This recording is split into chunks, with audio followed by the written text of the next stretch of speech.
짜게 먹어서 나트륨이 확 들어오면 농도를 맞춰야 되니까 물을 끌어당겨야 됩니다. 이 물을 끌어다니는 성질이 장기적으로는 고혈압을 일으킬 수 있습니다. 실제로 연구를 보면 이 소금을 많이 먹는 사람은 적게 먹는 사람보다 위암 위험이 약 높았습니다. 소금을 건강하게 먹는 방법 딱 제가 4가지로 정리해 드리겠습니다. 요즘에 유행하는 말이 제가 단짠이라는 말이 있습니다. 단 거 먹고 짠 거 먹고 하다 보면 계속 들어가는데 우리 몸은 왜 이렇게 단짠 조합에 약한 건지 좀 과학적으로 궁금합니다. 이 단짠 조합에 사실 저도 엄청 약하거든요. 근데 이게 감각 특이적 포만감이라는 게 있습니다. 뭐냐면 한 가지 맛에는 금방 질리잖아요. 우리 뭐 먹다 보면 아무리 좋은 소고기도 좀 질리죠. 그런데 여기에 상큼한 김치를 먹었다. 그럼 맛있잖아요. 이 다른 맛에는 또 새롭게 식욕이 살아나는 현상입니다. 이 단맛 계속 먹으면 그 단맛에 대한 뇌의 반응은 점점 줄어들어요. 근데 이때 딱 짠맛이라는 새로운 자극이 들어오면 뇌가 다시 반응하고 또 그러다가 지겨울만 할 때 단맛이 들어오면 또 다른 보상을 받는 거죠. 단맛에 질릴 때쯤 짠맛이 오고 짠맛에 익숙해지면 또 단맛이 오고 이러면 우리 뇌는 끊임없이 새로운 보상을 받는 상태가 됩니다. 이제 그러다 보면 단짠 과자 한 봉지 금방 없어지는 거죠. 그리고 또 단맛 싫어하시는 분 계신가요? 사실 저는 단맛 중독자이거든요. 그래서 단맛 싫어하시는 분은 가끔 부럽습니다. 그래서 저는 사실 조금 어떻게 하면 더 달게 먹을까를 고민하는데요. 그래서 살짝 소금을 첨가할 때도 있습니다. 이게 왜 그러냐면 먼저 우리 혀에는 이 미레라는 맛 감지 기관이 있거든요. 이 미레 안의 맛세포들은요. 단맛, 짠맛, 신맛, 쓴맛, 감칠맛 이렇게 5가지의 기본 맛을 감지합니다. 근데 이 각각의 맛마다요 감지 장치가 따로 있어요. 근데 신기하게 짠맛과 단맛이 함께 들어오면 서로를 더 강하게 느끼게 해주는 현상이 생깁니다. 2023년에 일본 연구팀이 이제 발표한 건데요. 우리 소금이 물에 녹으면 이 나트륨 이온과 염화 이온이 이렇게 갈라지는 거 기억나시죠? 이 중학교 때 배웁니다. 근데 우리가 그동안 짠맛 성분이라고만 생각했던 이 소금 속에 염화 이온이 단맛을 감지하는 장치에 붙는다는 걸 밝혀냈어요. 그러니까 이 염화이온이 단맛 감지 장치에 가서 붙으면 마치 설탕 같은 진짜 단맛 물질이 붙었을 때처럼 그 장치의 모양을 바꿔놓는 겁니다. 이게 뭐 실제로도 실험을 했는데 정말 염화이온을 넣어줬더니 이 단맛을 전달하는 신경 신호가 더 활발해졌다는 것들을 보고 더 이 짠맛의 미량의 짠맛이면 단맛을 활성화시키는구나 추측하고 있는 거죠. 근데 여기서 포인트는 농도예요. 소금이 많이 먹으면 뭐 달다 이게 아니고요. 이 단맛 효과는 아주 소금을 조금 넣었을 때만 나타납니다.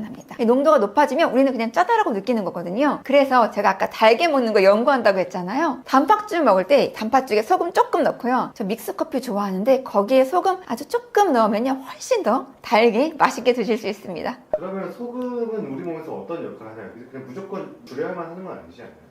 그쵸. 사실 이제 2002년에 이제 보스턴 마라톤에서 28살의 여성이 경기 도중에 사망했습니다. 근데 어떤 일 때문에, 어떤 사인으로 이제 이 분이 돌아가셨을까요? 보통은 탈수라고 생각할 수 있는데요. 그게 아니라 바로 저나트륨 혈증, 그러니까 몸속에 나트륨이 부족해서 생긴 일이었어요. 이게 무슨 일이 있었냐? 이 마라톤 선수들이 본인의 탈수를 걱정하니까 이 물을 너무 많이 마신 겁니다. 이 물을 과하게 마시면 그만큼 혈액 속에 있던 나트륨 농도가 묽어지겠죠. 아니, 땀을 흘리면서 나트륨은 빠져나가요. 땀 한번 이렇게 맛보세요. 짜거든요. 빠져나가는데 물은 계속 들어오니까 농도가 뚝 떨어진 거죠. 즉 소금이 부족하면 사람이 죽을 수도 있다는 겁니다. 그럼 도대체 왜 이런 일이 벌어지냐? 이 소금이 물에 녹으면 나트륨 이온이 나온다고 아까 말씀드렸잖아요. 이 나트륨이 우리 몸에 신호를 전달하는 책임지는 아주 핵심 포인트입니다. 만약에 예를 들어볼게요. 우리가 이제 바쁘게 뭘 하다가 뜨거운 걸 만져요. 그럼 뜨거워 하고 손을 떼죠. 그리고 내가 여기다 다리미를 그냥 뒀네 하고 다리미를 치워요. 이 모든 사고를 일으키고 이 중간의 과정이 바로 신경세포를 타고 흐르는 전기신호 덕분입니다. 근데 그 신호를 만드는 주인공이 바로 누군지 아세요? 바로 나트륨입니다. 우리가 그 뜨거워하는 순간 세포 바깥의 나트륨 이온이 세포 안으로 쭉 들어오면서 전기적 신호가 달라져요. 보통 이렇게 세포가 있으면 나트륨 이온이 바깥에 있고요. 칼륨 이온이 안에 들어있거든요. 근데 이제 우리가 전기적 신호가 들어온다. 밖에 있던 나트륨 이온이 갑자기 확 들어오게 돼요. 근데 그 속도가 엄청 빠릅니다. 초속 100m예요. 그러면 생각해보세요. 우리가 어떤 것들을 치울 때 보고 느끼고 그 다음에 손까지 이동하는 거 아무리 난리치고 돌아다녀도 2m가 안 될 거 아닙니까? 그럼 0.02초 만에 다 전달된다는 거예요. 엄청 빨리 전달되는 거죠. 그런데 이런 역할을 하는 나트륨이 없다? 그럼 가장 먼저 누가 타격을 받냐면요. 뇌입니다. 이 뇌는 신경세포 덩어리잖아요. 이 신호 전달이 제대로 안 되니까 정신이 흐려지고 심하면 발작을 일으키거나 의식을 잃게 됩니다. 이 저나트륨 혈증으로 쓰러지는 게 바로 이 경우예요. 우리 컴퓨터 안에 막 전기 회선 다 끊어놓으면 먹통되는 것처럼 똑같습니다. 이 두 번째는 호흡의 문제인데요. 내가 지금부터 숨을 쉬어야겠다 이러고 심장 뛰시는 분 있으십니까? 그럼 우리 아마 밤에 자다가 다 죽을걸요? 우리가 숨을 쉬는 것도 이 심장 근육을 움직이는 신경 신호 덕분인데요. 이 신호가 멈추면 호흡 근육도 멈춥니다. 의식하지 않아도 우리가 알아서 숨을 쉬는 건 이 신호가 1초도 안 쉬고 계속 가고 있기 때문인데요. 이 나트륨이 없다. 그럼 이 자동 시스템이 작동하지 않는 거예요. 그러니까 이 소금은 우리가 흔히 생각하는 것처럼 이 건강의 척, 조금만 먹어야 돼, 나쁜 거야, 이게 아니고 없으면 우리가 한순간도 살 수 없는 필수 성분이라고 생각하시면 됩니다. 짜게 먹는 습관 있잖아요. 우리 몸을 얼마나 망가뜨리는 건가요? 이 질문을 듣고 어떤 생각을 하십니까? 당연하죠. 과유불급이라는 말이 있죠. 일단 짜게 먹으면 다음날 당장 부어요. 제가 그 주름살 하루 만에 없애는 법 알려드릴까요? 어떻게 하면 되는지 아세요? 라면에 물 조금만 넣고 다 드셔보세요. 국물까지. 그럼 그 다음날 주름살 다 사라져요. 맞죠? 다 엄청 붓습니다. 이게 우리 몸은 항상 혈액 속 나트륨 농도를 일정하게 유지하려고 해요. 어려운 말로 항상성이라고 하잖아요. 이 짜게 먹어서 나트륨이 확 들어오면 농도를 맞춰야 되니까 결국엔 뭐가 필요하죠? 물을 끌어당겨야 됩니다. 그러면 점점 목이 마르겠죠. 우리 물을 막 벌컥벌컥 마십니다. 그럼 그 물이 온몸 조직에 고이면서 우리가 바로 붓는 거예요. 근데 이 물을 끌어다니는 성질이 장기적으로는 고혈압을 일으킬 수 있습니다. 고혈압은 말 그대로 혈관 속에 혈액의 양이 많아서 압력이 높은 거잖아요. 여러 가지 원인이 있지만 이 짜게 먹는 습관으로도 영향을 미칠 수 있어요. 생각해보세요. 나트륨 많이 먹었어요? 그럼 몸이 물을 더 붙잡아 두겠죠. 그러면 물을 끌어당겨요. 그러면 혈액 안에 물 양 자체가 늘어납니다. 혈관의 굵기는 똑같은데 피는 더 많이 흐르니까 혈관벽에 가해지는 압력도 올라가죠. 고혈압 생기는 겁니다. 그리고 이 높은 혈압이 이제 오랫동안 계속 혈관벽을 손상시킬 수 있어요. 그럼 혈관 안쪽에 찌꺼기 쌓이고 만들고 심장마비, 뇌졸중 이렇게 점점 위험도가 커지는 겁니다. 또 하나 뭐냐면요. 이 짠 성분이 위벽을 보호하는 점막을 직접 손상시켜요. 이 점막이 헐면 염증 생기죠. 손상을 메우려고 위벽세포들이 어떻게 되겠어요? 훨씬 더 새로 자주 만들어집니다. 그런데 우리가 적당한 일을 하지 않고 과하게 일을 하면 어떻게 돼요? 세포가 빠르게 막 증식하면서 당연히 오류가 생기겠죠. 우리가 말하는 암입니다. 암이 생기기에 되게 좋은 조건이에요. 실제로 연구를 보면 37,000명 이상을 대상으로 한 38건의 연구를 종합 분석했더니 이 소금을 많이 먹는 사람은 적게 먹는 사람보다 위암 위험이 약 55%나 높았습니다. 그리고 이 소금 많이 먹으면요, 뼈도 문제가 돼요. 이 나트륨 많이 먹잖아요. 그럼 콩팥이 그걸 다 소변으로 내보내야 돼요. 원래 콩팥은 나트륨을 재흡수하는데 재흡수할 필요가 없습니다. 더 내보내야 되잖아요. 근데 이때 문제가 뭐냐면 나트륨이 나가면서 칼슘이 제대로 흡수되지 않고 같이 나가버려요. 그러면 칼슘을 소변으로 너무 많이 잃어버리면 결과적으로 어떻게 될까요? 우리 뼈에 들어왔어야 되는 칼슘이 들어오지 못했으니 골다공증으로도 이어질 수 있습니다. 물론 콩팥도 문제죠. 나트륨을 걸러내는 기관인데 평생 많은 양을 하다 보면 우리 과로사 할 수 있잖아요. 콩팥도 무리가 가고 빠져나가는 칼슘 때문에 신장 결석이 생길 수도 있어요. 콩팥도 망가질 수 있겠죠? 그러니까 오히려 적당히 소금은 좀 덜 드실 필요가 있겠죠? 한국 사람들은 고추장, 된장, 간장 이거 많이 먹는데요. 이것도 나트륨이 많잖아요. 먹어도 되는 건가요, 그러면? 이 된장, 고추장, 간장 많이 좋아하시잖아요. 이 나트륨 많은 식품 맞죠? 분명히 나트륨 많습니다. 우리 인정할 건 해야죠. 그런데 동시에 좋다고도 우리 말하잖아요. 우리 장 만들 때 어떻게 만드는지 아시죠? 매주 발효시키잖아요. 이 발효를 시키려면 당연히 소금이 필요합니다. 그래야 상하지 않고 다 우리가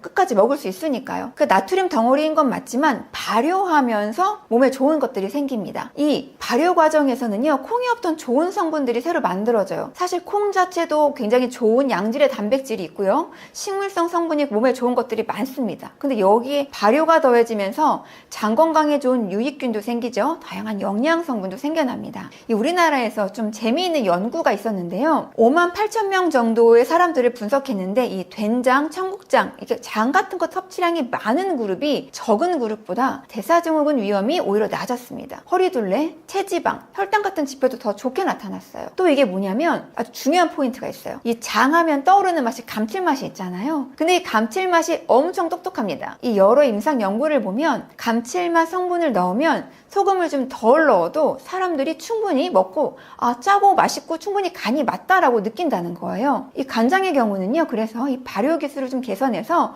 소금을 약 59% 정도 줄이면서도 감칠맛을 내는 아미노산 비율을 좀 높인 저염 간장도 사실 판매되고 있습니다. 이제 그러니까 결론적으로는 된장, 고추장, 간장, 나트륨 폭탄 맞습니다. 그런데 이 똑같이 땀만 내기 위해서 소금을 넣는 것에 비하면 더 적은 나트륨으로도 더 좋은 성분 드실 수 있으니까 이 장을 이용한 음식들 많이 고민해서 많이 만드시면 좋을 것 같습니다. 요즘에 뭐 천일염, 말돈 소금도 있고요. 정제소금, 히말라야 소금, 핑크 소금도 있습니다. 소금 종류 너무 많은데요. 저희가 소금 어떻게 골라야 되는 걸까요? 이 마트 소금 코너 가면 정말 종류 많더라고요. 저도 소금 주고 깜짝 놀랐는데요. 이제 비싸다고 더 건강한 소금이냐, 비싸다고 더 좋은 소금이냐, 여기서 말씀드리면 소금의 성분을 생각해 보세요. 우리 뭐 있죠? 소금의 성분은 가장 기본적으로 염화나트륨입니다. 다 똑같은 염화나트륨, 화학적으로 똑같은 염화나트륨이 들어갑니다. 그러면 도대체 어떤 차이가 있느냐? 이 천일염은요, 바닷물을 햇볕과 바람으로 증발시켜서 얻는데 이 성분을 분석해 보면 염화나트륨 함량이 약 85에서 90% 정도가 되고요. 이 나머지는 수분이랑 미량의 미네랄이 있습니다. 왜 어른들이 천일염 사다가 간수 뺀다고 하시잖아요. 천일염을 오랫동안 두면 이 수분이 점점 빠져나와요. 근데 점점 빠져나오면서 모두 같이 나오냐? 미네랄도 같이 빠져나옵니다. 그 간수를 뺀 소금이 맛있는 거는 이 염화 마그네슘 같이 좀 쓴맛이 나는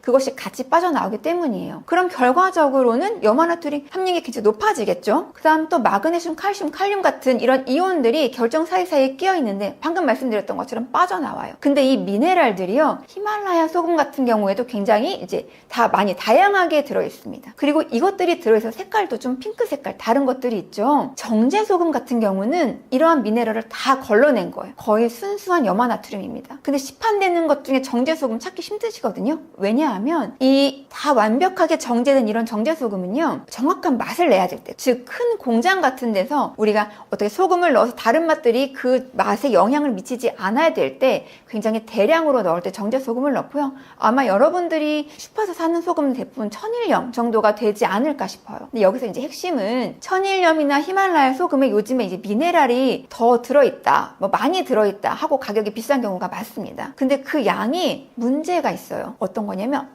엄청 조그맣게 있습니다. 그러니까 이 미네랄 좀 더 먹겠다고 소금을 먹는다. 이거는요, 이제 콩나물 먹겠다고 비싼 아구찜 사 먹는 거랑 똑같은 거거든요. 결론은 결국에는 짜게 먹는 거고 내가 짠 게 필요할 때 소금을 넣는 거잖아요. 그리고 미네랄 드실 생각이시면요, 네, 비싼 소금 사지 마시고요. 그냥 미네랄 많이 풍부한 다른 음식들 드시는 게 훨씬 경제적으로 가성비 있는 선택이에요. 이제 근데 건강이 아니고 나는 감칠맛 때문에 이 좋은 소금 먹을 거예요. 그건 네, 찬성입니다. 어떤 의미냐면 미네랄이 있을 때 감칠맛이 더 있다, 이런 연구들이 있거든요. 그래서 그 감칠맛에 대한 비용이라면 더 비싸게 주고 사셔도 됩니다. 근데 건강 측면이라면 어떤 소금을 먹든 똑같다. 결국은 덜 짜게 먹는 게 좋다. 그리고 미네랄은 다른 음식으로 보충하자. 이게 저의 대답입니다. 소금을 건강하게 먹는 방법 무엇일까요? 소금을 건강하게 먹는 방법 딱 제가 4가지로 정리해드리겠습니다. 이렇게 정리해드리는 거 좋아하시죠? 첫 번째는요, 가장 중요한 거, 양을 줄이셔야 됩니다. 뭐 비싼 소금, 싼 소금 다 필요 없고요. 그냥 양을 줄이시는 게 먼저예요. 어떤 소금이든 간에 우리 몸으로 들어가는 건 나트륨이거든요. 나트륨 많이 들어가면 몸에 해로운 건 사실이고요. 그러니까 국물 다 마시지 않기. 네, 라면 국물 맛있는 거 알죠? 하지만 다 드시면 안 됩니다. 찌개간 좀 싱겁게 하시고요.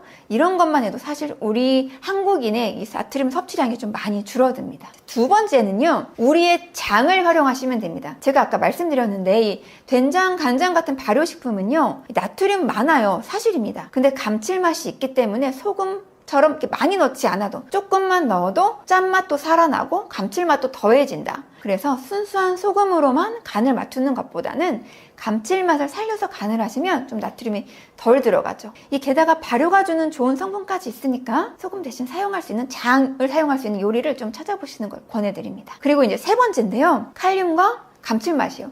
사실 감칠맛도 이게 무슨 의미냐 하실 수 있는데, 이 요즘 마트에 가시면요, 나트륨 대신 칼륨이 들어간 소금들이 있어요. 근데 이게 나트륨의 일부를 좀 칼륨으로 대체한 건데요, 칼륨이 나트륨을 소변으로 내보내는 그런 역할들을 합니다. 이제 그런데 어떤 부분이 있냐면 칼륨 같은 경우는 사실 먹으면 좀 쓴맛이 나요. 그래서 완전히 대체할 수가 없습니다. 그러면 칼륨을 먹고 나트륨을 배출할 수 있으니까 차라리 칼륨이 많이 들어간 음식들 있죠? 바나나나 채소 같은 것들을 같이 먹으면서 칼륨으로 나트륨을 배출하는 역할을 좀 해주시고요. 또 감칠맛 활용하는 거 장 말고도 있습니다. 아마 요즘에 소금 판매되는 거 보시면 이렇게 버섯가루 뭐 이런 거 들어가 있는 소금들이 같이 있거든요. 그게 바로 뭐냐면 장류에서 꼭 소금 써야 되는 요리들이 있잖아요. 그때 그렇게 뭐 버섯가루 뭐 이런 것들이 들어간 소금을 쓰시면 감칠맛 때문에 소금을 좀 덜 쓰셔도 풍부한 맛을 즐기실 수가 있습니다. 그 다음 이제 네 번째인데요. 네 번째는 단짠의 함정을 잊으시면 안 됩니다. 이 단맛과 짠맛이 같이 오면 짜게 먹어도 그 다음 단맛이 들어오면 그 짠맛을 잊게 돼요. 그 다음 다시 또 짠맛을 기억하게 되죠. 또 찾게 되잖아요. 즉 어떤 의미냐면 뇌가 멈출 줄을 모릅니다. 이 샌드위치나 빵, 피자, 과자 별로 안 짜는 것처럼 느껴지지만 사실은 이 가공식품에 나트륨이 엄청 들어가 있거든요. 케첩 한번 성분표 보세요. 뒤에 나트륨 하면 엄청납니다. 이 단짠 가공식품을 줄이는 것만으로도 이 제가 스스로 모르고 먹던 이런 나트륨의 양을 크게 줄이실 수 있을 겁니다. 술은 영양소가 없는데 왜 살이 찌는 건지 궁금합니다. 술 마시면 살이 찌는 정확한 이유 무엇인가요? 살 안 찔 수 없을까요? 술을 마시면서 살을 안 찌고 싶다. 그럼 그냥 안 드시는 게 좋습니다. 네.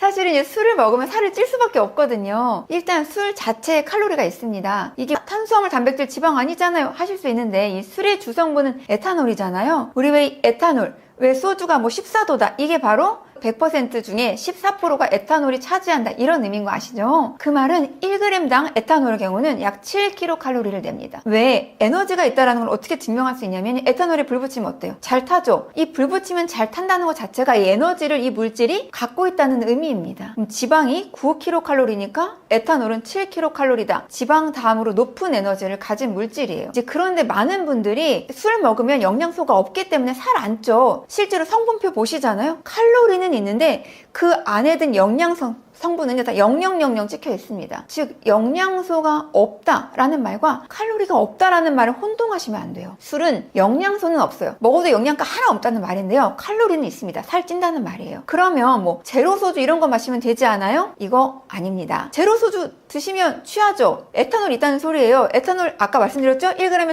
7kcal 살찝니다. 그럼 도대체 뭐가 제로냐? 원래 소주에 에탄올 쓰고 그 특유의 에탄올 맛이 있어요. 그럼 그거를 없애기 위해서 당을 썼어요. 예전엔 과당 같은 거 썼단 말이죠. 그런데 이 제로 소주는 이 과당 대신에 아까 말씀드렸던 첨가당, 그쵸? 첨가당을 집어넣어서 당 부분만 제로다 이 얘기입니다. 그러니까 그 당만큼 나가던 칼로리만큼은 줄였지만 결국엔 에탄올이 있으니까 제로 소주 마셔도 취하고 칼로리는 큰 차이 없습니다. 그러니까 한번 나중에 꼭 뒷부분 보시고 성분표 확인하시기 바랍니다. 이제 그러면 또 술배 당연히 나오겠죠. 그리고 또 이게 술이 문제가 뭐냐면 이 술이요 안주의 지방 축적을 좀 부추깁니다. 촉진하거든요. 우리 몸은 에탄올을 독으로 인식해서 가장 먼저 분해하려고 해요. 독이 들어왔으니까 맨날 먹던 음식은 잠깐 너 기다려 하는 거죠. 그럼 탄수화물 뭐 같이 먹은 지방, 단백질 잠깐 대기 상태가 되고요. 그대로 우리는 먼저 술부터 분해합니다. 이제 그런데 어떻게 되세요? 술 저녁에 드시잖아요. 술 드시고 주무시죠. 그러면 술 분해하고 탄수화물, 지방 분해한 다음에 얘네 쓰이지 않고 그대로 주무시니까 다 뭐로 간다? 지방으로 간다. 술배 나옵니다. 그리고 또 참 희한하게 술 많이 먹고 나면 특히 안주가 계속 들어가요. 저 평소에 되게 소식하는데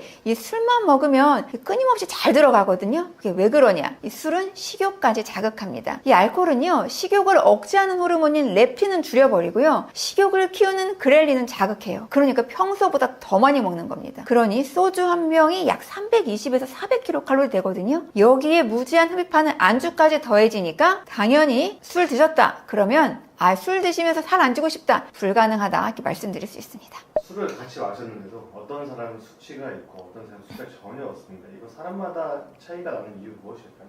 이 숙취의 주범은 뭐라고 생각하세요? 보통 많은 분들이 에탄올이라고 생각하시거든요. 술에 에탄올이 들어있으니까요. 그런데 이 에탄올이 몸에 들어가면요. 간에서 먼저 아세트알데히드로 바뀝니다. 근데 이 문제가 이 아세트알데히드예요. 이 물질의 독성이 강해요. 혈관을 확장시켜서 얼굴도 빨개지고요. 이 머리 지끈거리잖아요. 이거 술 마시고 나면 이 두통도 일으키고요. 위장을 자극해서 메스껍게 하고 구토를 부르기도 합니다. 또 얘가 혈액을 타고 돌아다니면서 세포 DNA에 손상도 주고요. 염증 반응도 일으킵니다. 일으켜요. 그래서 왜 우리 술 마신 다음날 몸살 난 것처럼 막 온몸 막 다 아프잖아요. 바로 이게 바로 이 독성 때문인데요. 결국엔 이 아세트알데히드가 다시 이 무해한 아세트산으로 분해돼야 이 숙취가 풀립니다. 그럼 이 숙취가 도대체 왜 사람마다 차이가 있냐? 이 바로 가장 큰 거는 아세트알데히드 분해 요소가 사람마다 얼마나 있냐의 차이입니다. 이 독성 물질을 분해하는 효소가 잘 작동하는 사람, 잘 활성화되는 사람은요, 이 독성 물질 금방 처리해요. 그러니까 다음날 이 사람은 멀쩡합니다. 일도 열심히 하고 밥도 잘 먹어요. 근데 이 효소의 기능이 약하거나 거의 없는 사람도 있습니다. 그럼 이 사람은 아세트알데하이드가 분해가 안 되고 쌓이겠죠. 그럼 이게 계속 쌓여있고 아주 천천히 해소가 되니까 숙취도 오래가고 엄청 힘들 겁니다. 그러면 나는 아세트알데하이드 분해 요소가 충분히 뭐 주사 맞으면 되나요? 이 유전적으로 타고나는 부분이 커요. 그런데 이 동양인들은요, 이 아세트알데하이드 분해 요소가 사실은 서양인에 비해서 없는 부분이 30% 40%가 적습니다. 그래서 동양인들은 훨씬 더 이 효소가 적기 때문에 조심하셔야 돼요. 그리고 또 중요한 게 사람들이 얼굴이 이제 빨개지지 않아, 나는 좀 술이 강한가 봐, 아세트알데하이드 효소가 얼마나 있는지 모르는 상황에서는 우리가 눈으로 볼 수 있는 게 얼굴 빨개지는 것밖에 없잖아요. 그러니까 얼굴이 나는 안 빨개지니까 괜찮겠지 하지만 얼굴이 붉어지는 건 효소가 아예 없는 분들에게 나타나는 뚜렷한 신호고요. 빨개지지 않아도 덜 활성화되는 분들이 있을 수 있기 때문에 난 얼굴 빨개질 때까지 마신다, 이런 호기는 접어두시길 권합니다. 그리고 또 숙취에 진짜 중요한 게 바로 속도거든요. 이 파도 타기 막 하시고 막 드시고 막 머리에 터시고 막 하시잖아요. 이제 그러면 그만큼 아세트알데하이드가 한꺼번에 들어오는 거죠. 근데 우리 간도 처리할 수 있는 양이 한계가 있습니다. 이 짧은 시간에 독성 물질 쏟아지면 어떻게 되겠어요? 분해되지 못하고 그냥 혈액 속을 돌아다니겠죠. 그럼 숙취가 더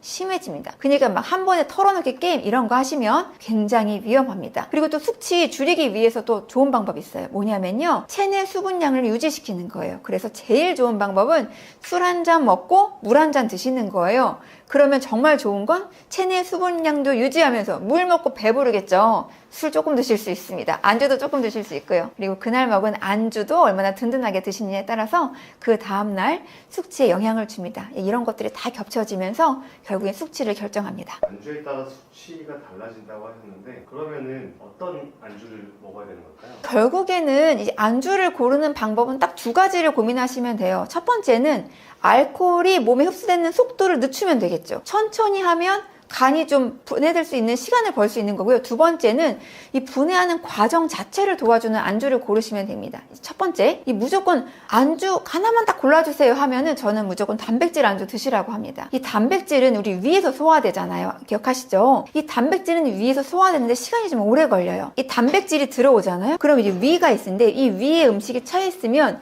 위랑 십이지장 연결하는 유문이라는 출구가 닫히면서 알코올이 소장으로 내려가는 속도가 늦춰집니다. 근데 이 알코올은 위에서 20%, 소장에서 80%가 흡수가 돼요. 즉, 술과 안주를 먹었는데 단백질을 먹었다. 그러면 위에 갇혀있게 되겠죠. 소화가 오래 걸리니까 소장 도달 시간이 늦어지면서 혈중 알코올 농도가 급격히 치솟는 길을 막아주는 거예요. 그러니까 이 주머니 두둑한 날에는요, 고기나 생선에 드시러 가시고요. 좀 얇다 싶으시면, 월급 아직 조금 남았다 싶으시면 두부김치, 달걀찜 이런 거 드시면 됩니다. 특히 황을 함유한 아미노산이 든 안주가 진짜 좋은데요. 아세트알데히드가 몸에 나쁜 독성 물질이라고 말씀드렸죠?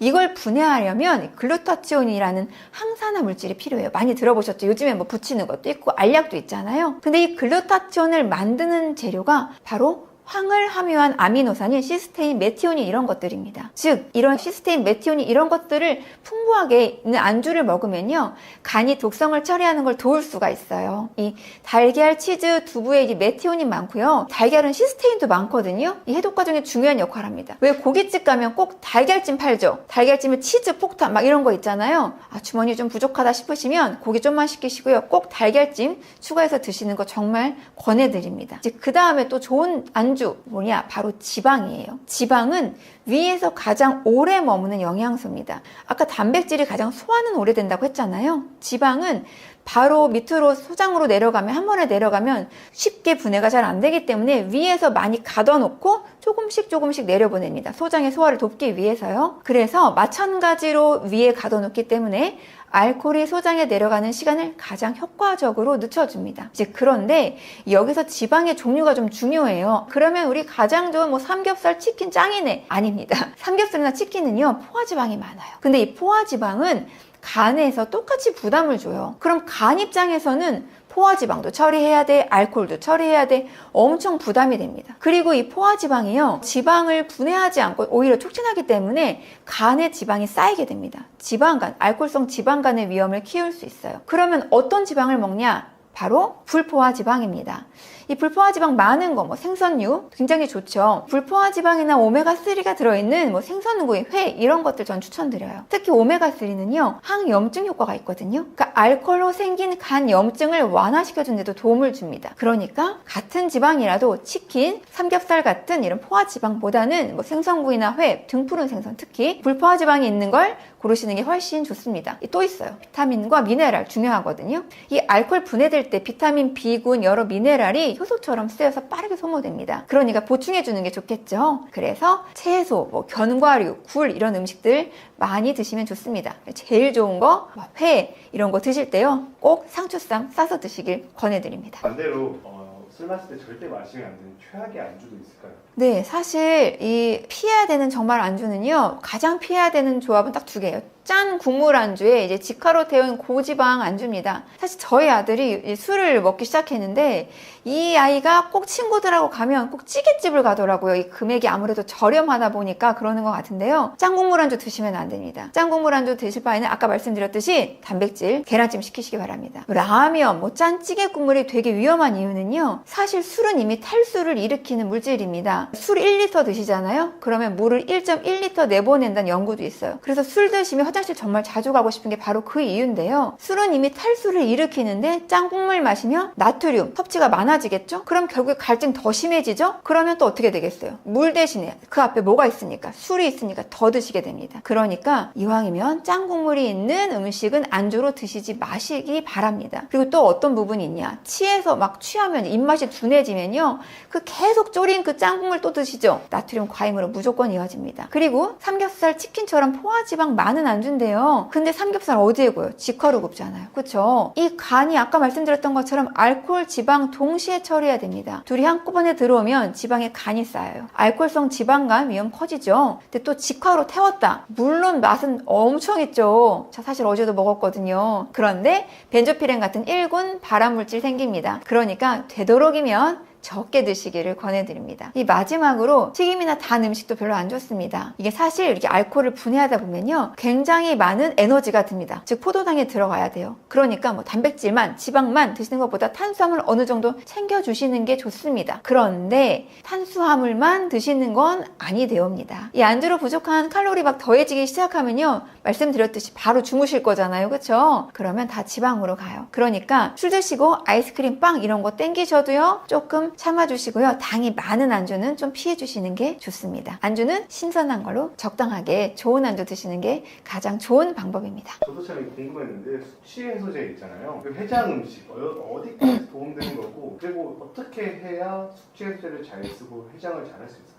사실 숙취해소제를 먹었기 때문에 술을 더 마셔도 된다 이렇게 하실까봐 제가 이 말씀을 드릴 때 약간 부담스럽긴 한데요, 이 마법같이 막 숙취해소제 먹으면 술이 안 취해, 이거는 기대하기 어렵습니다. 근데 또 도움이 안 돼요 라고 말할 수도 없습니다. 이게 왜 그러냐면 이 사람마다 나타나는 효과가 다르거든요. 저를 많이 물어보시는데요, 저는 항상 먹습니다. 맥주 2잔만 먹어도 꼭 숙취해소제 먹어요. 맥주 1잔은 안 마셔요. 1잔 먹으면 정이 없어서 최소 2잔 먹을 때는 꼭 먹습니다. 이 숙취해소제 왜 좋냐 생각해보면 과학적 근거들을 좀 가지고 있는데요, 숙취해소제 딱 하면 생각나는 물질, 바로 헛개나무 추출물이죠. 이 헛개나무 추출물에 들어있는 성분을 가지고 이 UCLA 연구팀이 동물 실험을 했는데 알코올에서 더 빨리 회복된다는 사실을 확인했어요. 사람의 경우도 했는데 다른 실험에서요, 혈중 알코올 농도가 좀 더 빨리 감소했다는 결과도 있습니다. 그리고 연구에 따라서도 근데 좀 문제가 있어요. 바로 뭐냐면 차이가 없다는 연구 결과도 있거든요. 근데 이 차이가 없다, 혈중 농도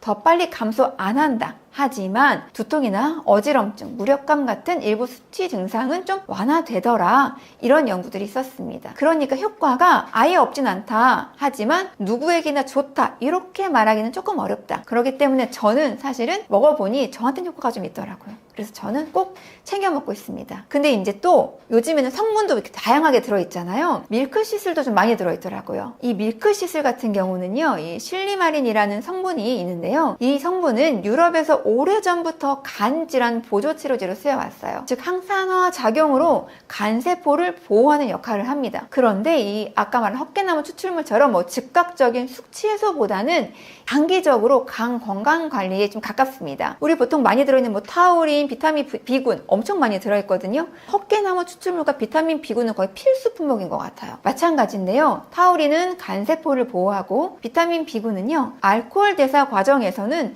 이 비타민이 굉장히 많이 소모됩니다. 이걸 채워주는 역할을 하기 때문에 이 비타민 B군 굉장히 중요하죠. 그래서 다음날 뭐 바로 멀쩡해지는 약이라기보다는 좀 이제 대사를 돕는 보조 성분으로 좀 보시는 게 맞고요. 이 해장 음식도 좀 비슷해요. 사실 황태국이나 콩나물국처럼 수분, 아미노산, 비타민 많이 든 음식은 회복에 분명 도움이 됩니다. 황태에는 알코올 분해에 필요한 뭐 아미노산 풍부하죠. 콩나물에는 아세트알데히 분해 돕는 아스파라긴 들어있죠. 다만 말씀드렸지만 짜고 맵다. 그럼 위에 자극이 가겠죠? 탈수를 부르기도 하니까요. 주의하셔야 됩니다. 그러면 언제 먹느냐 이거 물어보셨는데요. 제일 좋은 건 술 드시기 전에 드시는 게 가장 좋습니다.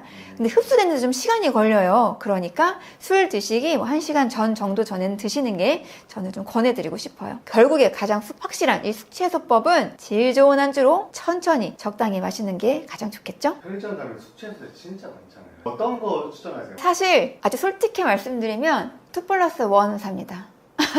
제 그 이유는 뭐냐면 저만 먹지 않고 같이 하시는 분들 나눠드리려고 사는데요. 근데 제가 꼭 보는 건 있어요. 아무리 2+1을 하든 1+1을 하든 뒤에 아까 말씀드렸던 성분이 얼마나 함유되어 있느냐를 꼭 봐요. 성분표를 보시면 이제 사실은 가격이 뭐 저렴한 것들은 사실 성분이 조금 들어있는 건 봤거든요. 그래서 양이 얼마나 들어있는지도 보고요. 두 번째는 뭐냐면 전 헛개나무 추출물이 들어있는지 하고 비타민 B군은 반드시 필수품으로 반드시 들어있는지도 보고요. 그 다음에 이왕이면 아미노산류가 들어있는 거를 먹습니다. 아까 말씀드렸지만 이 알코올 대사 과정에서 아미노산 굉장히 풍부하게 들어가야 되거든요. 그러니까 저는 그런 세 가지 성분을 보고 그때 가서 이제 고르게 됩니다. 환으로 된 것도 있고 액체로 된 거 있고 젤리로 된 거 있고 병에 든 거 있고 많잖아요. 그 중에는 어떤 거 드세요? 저는 액체로 된 거를 좀 마시는데요. 왜냐하면 액체로 된 게 사실 성분표도 보면 조금 더 많을 때가 많아요. 그리고 액체로 된 게 흡수가 훨씬 더 빠르게 되기 때문에 저는 이왕이면 액체로 된 걸 잘 먹고 있습니다. 네, 흔히들 과일은 몸에 좋다, 뭐든 먹으면 된다고 생각하잖아요. 근데 이 과일도 먹으면 안 되고 오히려 독이 되는 경우가 있을까요? 네, 충분히 그럴 수 있습니다. 과일은 무조건 건강식이다. 이게 우리 머릿속에 박혀 있잖아요. 그래서 천연 비타민을 챙기기 위해서 이런 과일 저런 과일 골고루 드시게 되는데 사실 과일도 아무렇게나 먹으면 오히려 몸에 부담이 되는 경우가 많습니다. 하나는 혈당 문제입니다. 과일은 단맛이 많이 나지 않습니까? 이 단맛이 혈당을 꽤 빠르게 올리는 과일 종류도 있기 때문에 혈당을 관리를 하셔야 되는 분들은 과일 종류를 가리셔야 됩니다. 또 하나는 체질 문제입니다. 같은 과일이라도 내 체질에 맞으면 보약처럼 작용하지만 안 맞게 돼버리면 오히려 히스타민 반응을 일으키게 되면서 속을 불편하게 하고 몸을 붓게 만든다든지 알러지를 유발할 수가 있습니다.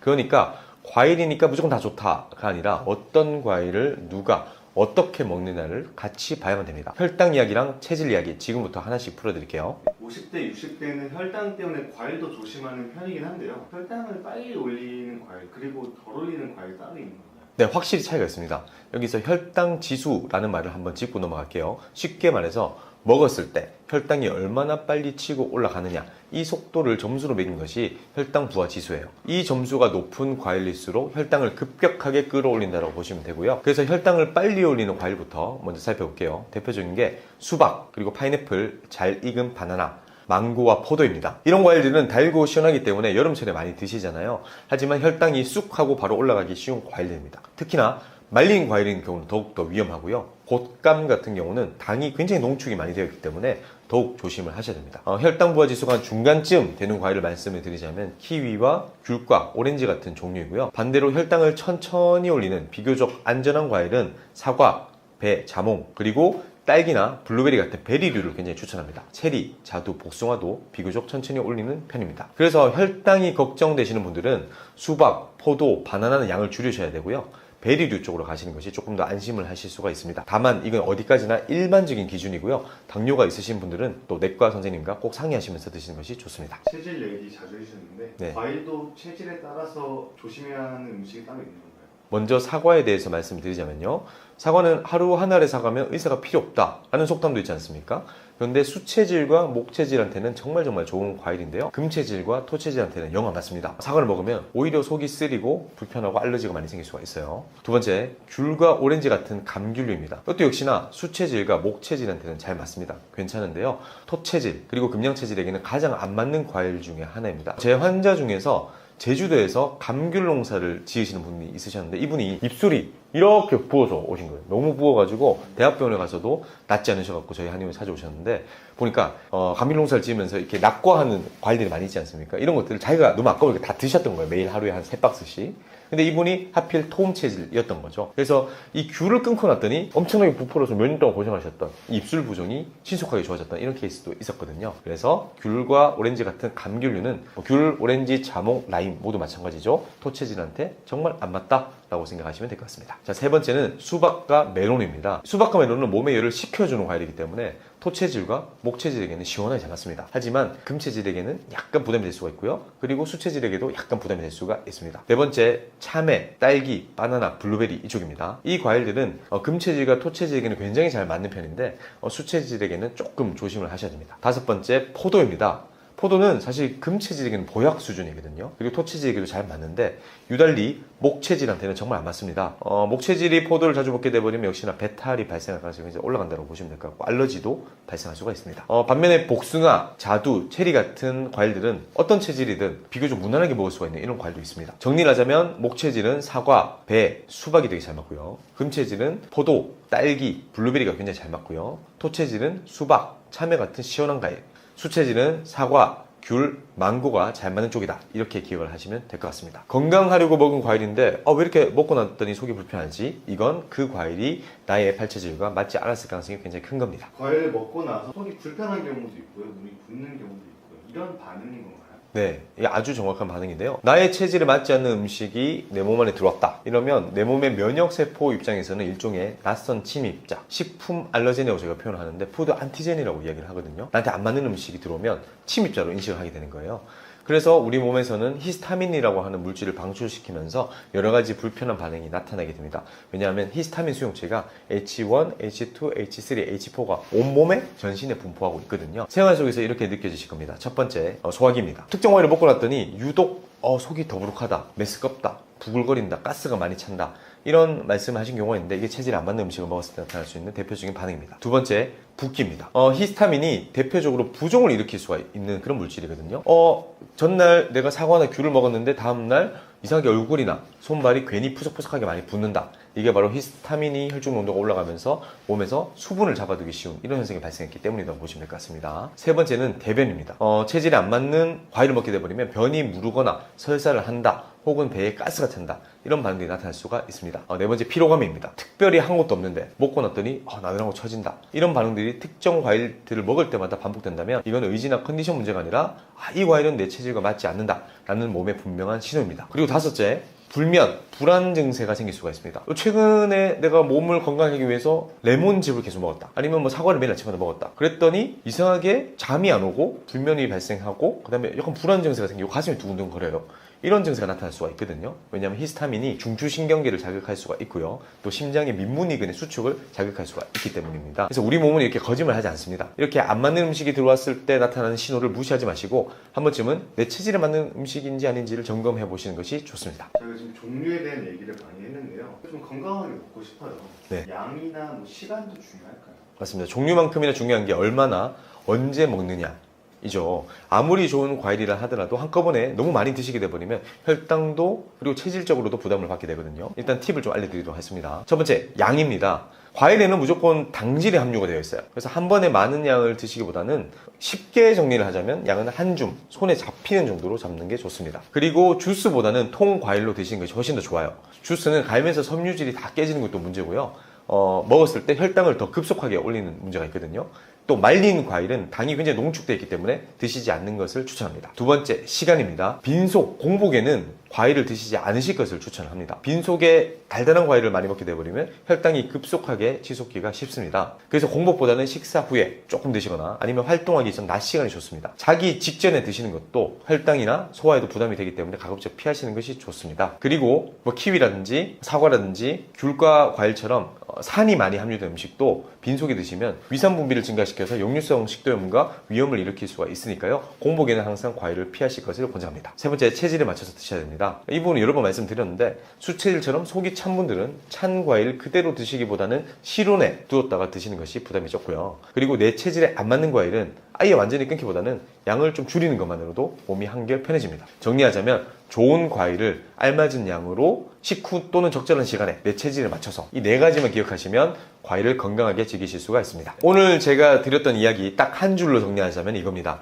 남들에게 좋은 음식이 나한테도 좋은 건 아니다. 세상에 좋다는 음식, 건강법은 정말 넘쳐나지 않습니까? 하지만 정작 나한테 맞는 게 무엇인지는 아무도 알려주지 않습니다. 이걸 찾는 열쇠가 바로 팔체질입니다. 저는 지난 16년 동안 8만 명이 넘는 환자분들을 팔체질로 직접 진료하면서 이 체질에게는 이게 맞고 이건 안 맞더라 라고 하는 임상 데이터를 꾸준히 쌓아왔습니다. 16년의 기록을 일반 독자분들도 쉽게 보실 수 있도록 한 권에 정리한 책이 바로 이번에 나온 제 책인 체질혁명입니다. 나의 체질을 스스로 찾는 자가진단법부터 체질별로 무엇을 먹고 무엇을 피해야 하는지 음식표까지 다 담았습니다. 그리고 체질로 추정되거나 확진된 대표적인 연예인 사례들도 많이 실었기 때문에 좀 재밌게 보실 수가 있을 것 같아요.